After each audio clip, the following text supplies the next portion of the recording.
din naman ma'am yung nangyari sa atin, di ba? Kompleto. Apo. Ano kaya minessage ko kayo? Sabi ko 3 a.m. Tapos ano pa? Sige ma'am.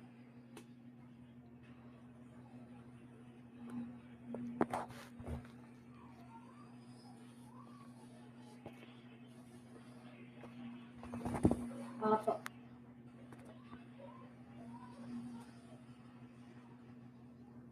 Apo.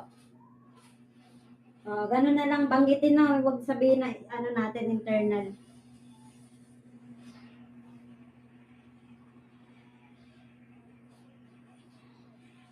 Oo. Opo. Opo.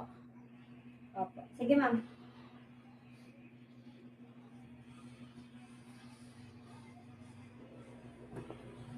Opo, na ganun siya, di ba? Pero yun kasi, ma'am. Basta nasa protocol naman kasi yan na hindi i-issue namin, na hindi pwede i-go.